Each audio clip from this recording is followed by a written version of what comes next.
So can we segue into aeronautical disaster? we're already there. Oh my God.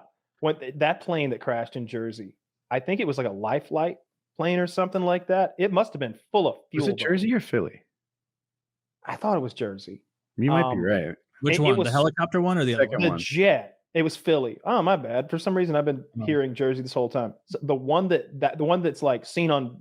There's a guy at like KFC or something ordering it, and he caught it on camera. There's another guy. There's another Ring doorbell camera that caught it. The plane is nosing down, and it looks like one of those Russian ballistic missile strikes. It's going so fast. The thing looks like it's going a couple 100 miles an hour not straight into the ground, but like at a very sharp angle. And when it hits, that was a crazy fireball. I think it hit houses. I think it may have hit. I wonder if it killed anybody in the houses. Killed 6 people. Were any of them in the houses? Because that's the worst, right? Imagine you're watching fucking Family Feud, kick back, having a brewski, and suddenly a jet hits you. We're a real exception household, but okay. Okay. I'll try to stretch my That would mind. be horrible. It was a pediatric plane. Woo! Looking like you hit the sidewalk there. Wasn't it? Oh my God! Wasn't it a plane that was like taking a child for like medical care in Mexico or something? I know that it was like a air. It was helicopter. some. I thought it was some transport thing. Medevac. It was a medevac. Yeah, I thought. Yeah. So there's probably a bunch of in Mexico from Philly. I don't know if it was Mexico. I'm probably mixing up different things. Some sort of medevac, or there's like a pediatric patient. It was a very short flight. God damn! So I think it wasn't Mexico. That's what it looks like when like 1,000 gallons go up at the same time. That baby was full. Did it take off and then go down immediately? Like what happened? Is that even what it would look like? That's what it did look like. No. I mean, like, would a full tank of fuel create that? Yeah. That's all that will create that. And on 9/11, they were talking about how important it was that they were all coast-to-coast flights because they had more fuel than a shorter flight would have been. Got to melt those steel beams. Got to soften them. Yeah. You're not going to get a free fall. The deaths were all on board, Zach said. I was wondering because it looked. I saw a footage of a guy. It looked like it was straight out of Hollywood, walking on fire like they do, and I'm like. Remain suspicious, Woody. Like I'm not positive it's not from Hollywood. Yeah, I can't tell. That's crazy. No, Zach, did it take off from Philly? I'm wondering why that just seems like a lot of fuel because that's a big white boom. That's a lot of kerosene. Yeah, I mean, planes want extra fuel in case something goes crazy, right? And they need to do more go arounds, and the weather diverts them or whatever. But they don't usually. Like fill it to the top for every flight. That was wild. Dude, a couple of years ago, I was in Dallas, and that was when that air show crash happened. With like it was like a bunch of like old World War II planes smashed into each other at some air show, and like it was crazy. Like you could see it from like there was videos of dudes at like in a McDonald's parking lot taking video of it. They just collided midair. Crazy shit. And they shut down a bunch of highways because it littered debris in some very inconvenient places, if I recall. It was going from Philly to Missouri to Mexico. So I don't know why I thought it was a short flight. Okay, well that explains why it had so much fuel on board. Yeah, well that's a pretty giant fireball.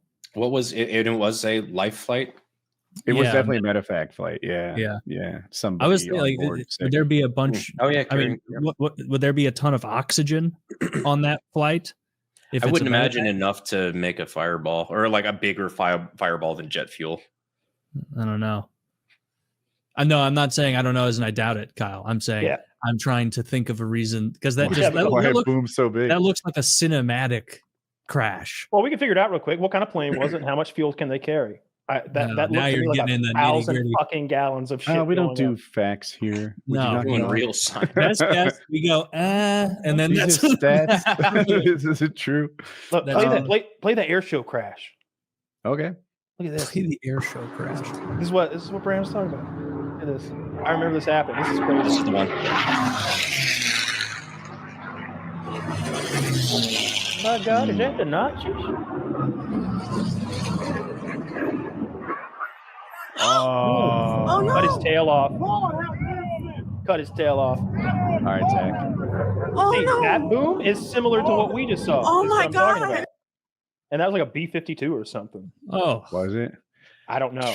I remember it was like it was plane. some like actual antique aircraft, I guess. Yeah, which is always a shame too when a little bit of history goes down like that. Yeah. It's like what's worse is like you lose the historic aircraft, or to just let it sit in a hangar somewhere where nobody ever sees. Oh, they should fly them. You know? Yeah, I like the idea of flying them.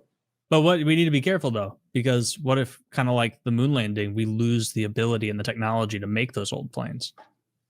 Well, we can only make new ones. Yeah, we forget how to do it. Like that is the whole premise of Warhammer 40K's technology. That is the whole idea. They don't know how to make it anymore. They just got all these antiques, and they literally burn incense over them and pray to the machines that they'll work. But I've got something I could be totally talking out of my ass on, but I remember somebody telling me this story. Hey, again, this is PKA. It doesn't matter. I could just fire it out of the ass. All right.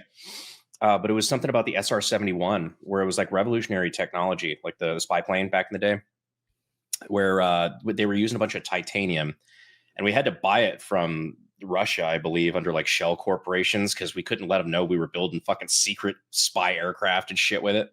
Yep. And there's something about the way that the titanium was machined or stamped, or something in the manufacturing process of that plane was so secretive at the time that it actually kind of became lost technology. And it was like one dude who was still alive who worked on the SR-71 that remembered how to do it.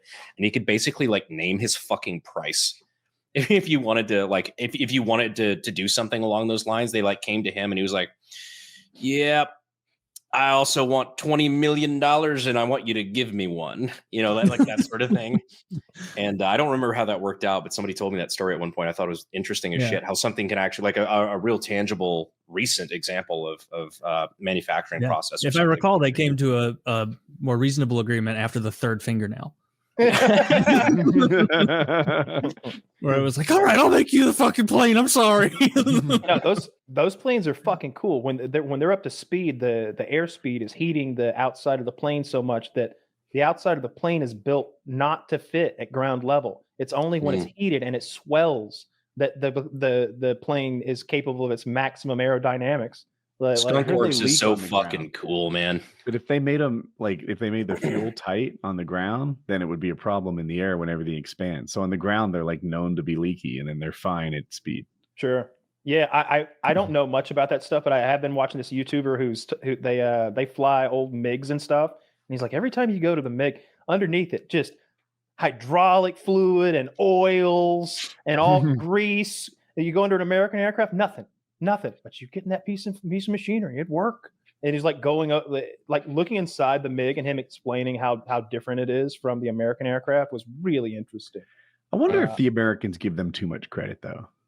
Right? Like, I have often heard that American planes are great when they work great, but you put them on an airfield that has any debris and they instantly break. You put them in the punishment of actual war and they're awful. And then it just becomes generally known that, like, yeah, but we would absolutely wipe the floor with these MiGs because we can kill them at a farther distance. We thought Russia was like the baddest, most impressive, the second baddest and most impressive military on the planet. And then they struggled with Ukraine. The U.S. would have taken Kyiv. We'd already have fucking that goes over the hours when they the airport. So immediately the Russians dropped in like their best, the Spetsnaz. They dropped in Spetsnaz into the Kiev airport, but the Ukrainians knew they were coming, so they were able to like jam up the runways with equipment and bulldozers and anything they could find. So not only could Spetsnaz not leave, they couldn't be reinforced properly. And like slowly over time, I don't remember what the kill death ratio was, but I think the Spetsnaz won that won the KD ratio. Won that measurement. But it was like the something like the Immortal 300, I think is what they called them. They sent in some badasses to the Kiev airport, and they took it for a while, but the Ukrainians eventually killed them all.